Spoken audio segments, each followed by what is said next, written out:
अध्याय एक्स। जहाज का दल उत्सुकता से प्रतीक्षा में खड़ा था जब एक लहर ने साइगोन को चट्टान के ऊपर उमड़ते पानी के भंवर से ऊपर उठा दिया।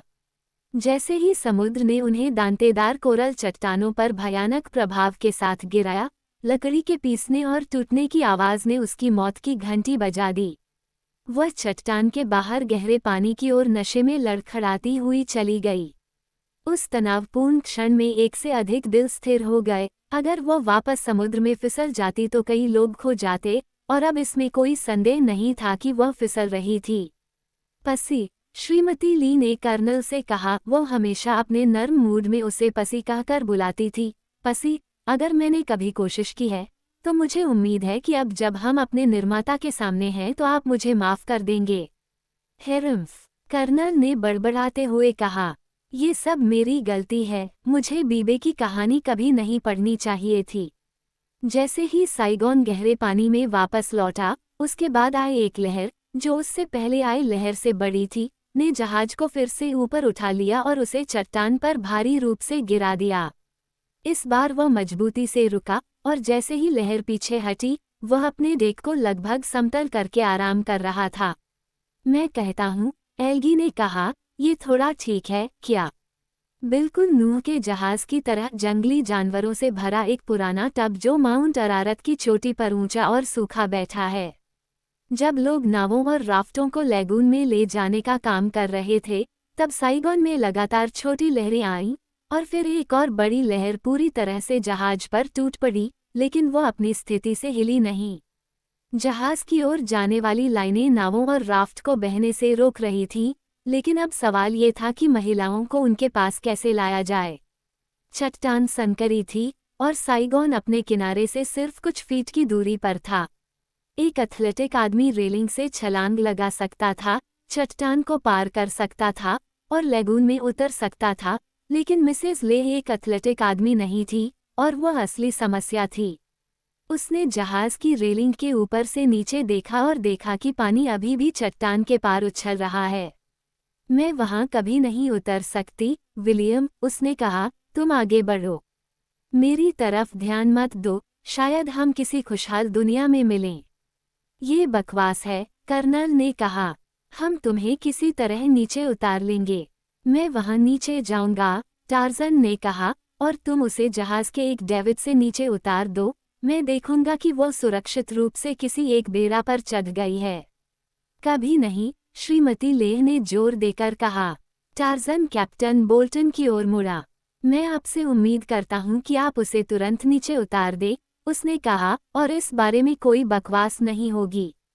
मैं अब नीचे जा रहा हूं ये देखने के लिए कि चट्टान के अंदर पानी कितना गहरा है। जो तैर नहीं सकते वे कूद सकते हैं, और मैं उन्हें नावों में से किसी एक में या एक बेड़ा पर चढ़ाने में मदद करूंगा। वो रेलिंग के शीर्ष पर चढ़ गया, वहां एक पल रुका, और फिर दूर छलांग लगाई और लैगून की ओर गोता लगाया। सभी लोग उसे देखने के लिए रेलिंग की ओर बढ़ गए। उन्होंने उसे एक उथला गोता लगाते और फिर पलटते हुए सतह के नीचे गायब होते देखा।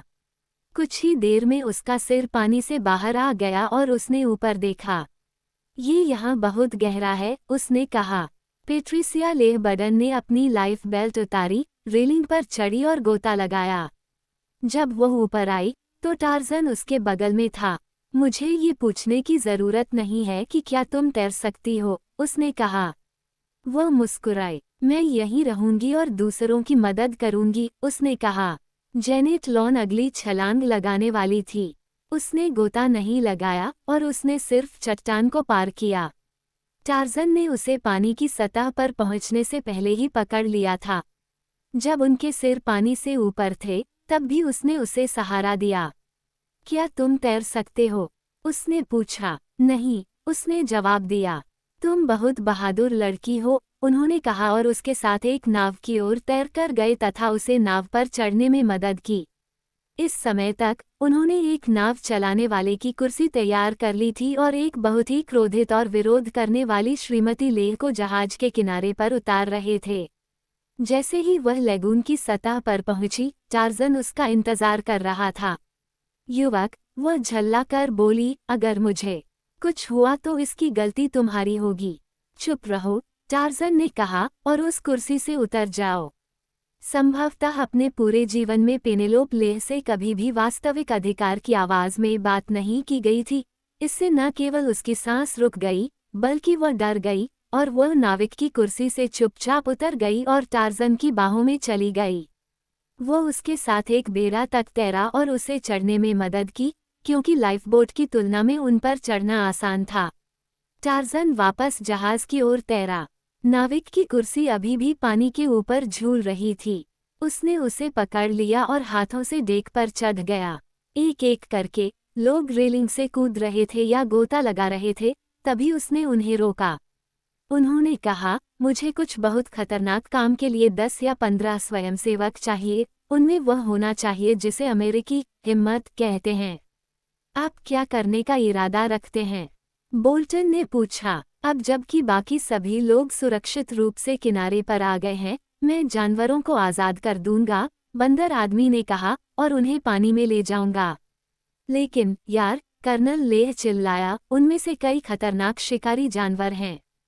टार्ज़न ने जवाब दिया, उनका जीवन उनके लिए उतना ही महत्वपूर्ण है जितना हमारा, और मैं उन्हें यहाँ भूख से मरने के लिए नहीं छोड़ूंगा।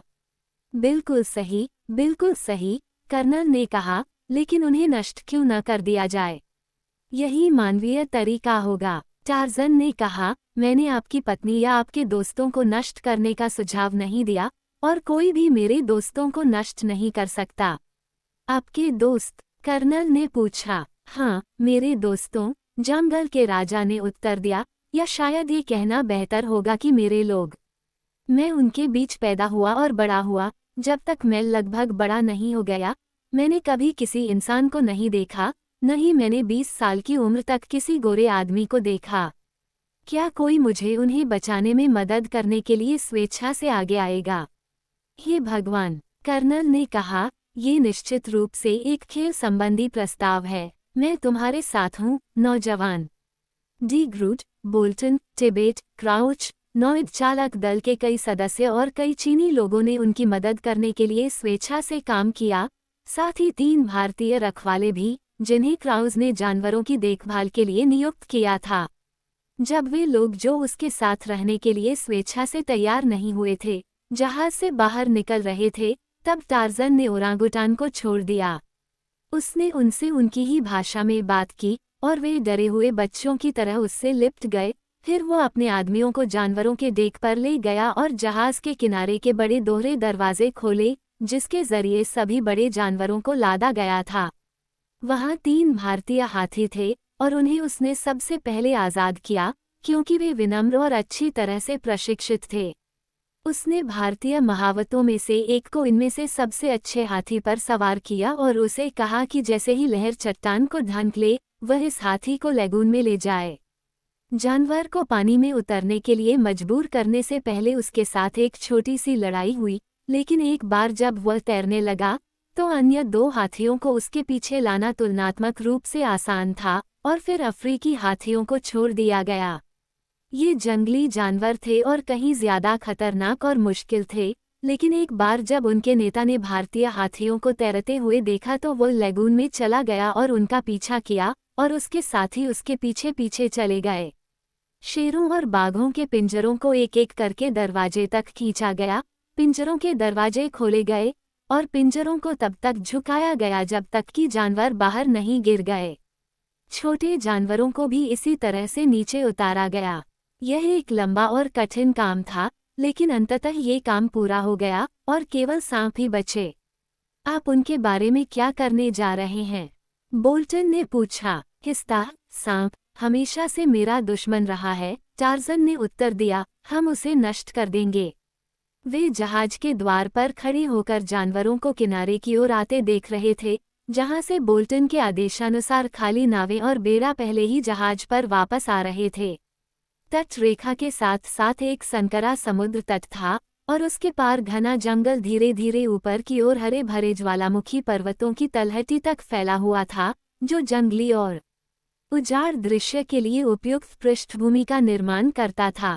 जंगली जीव तैरते हुए या पानी में उतरते हुए किनारे पर उतर रहे थे, जबकि लैंडिंग पार्टी समुद्र तट पर इकट्ठा हो गई। लेकिन जानवर पानी से बाहर आते ही जंगल में भाग गए। एक हाथी ने मुड़कर तुरही बजाई और एक शेर ने दहाड़ लगाई, चाहे चुनौती में या धन्यवाद में, कौन जान सकता है। और फिर जंगल ने उन्हें घेर लिया और उन्होंने एक अजीब दुनिया में अपना नया जीवन शुरू कर दिया। अधिकांश नाविक बेड़ों और नावों के साथ जहाज पर लौट आए थे तथा शेष दिन जहाज के सामान को समुद्र तट पर पहुंचाने में व्यतीत हुआ। 2 दिनों तक उन्होंने काम किया, जहाज से हर वो चीज़ हटा दी जो उनके आराम या सुविधा में इजाफा कर सकती थी, और जब आधे लोग इस काम में लगे रहे तो बाकी आधे लोगों ने जंगल में एक जगह पर स्थायी शिविर के लिए जगह बना ली। उन्होंने ये जगह इसलिए चुनी थी क्योंकि यहाँ से ताज़े पानी की एक छोटी सी धारा बहती थी।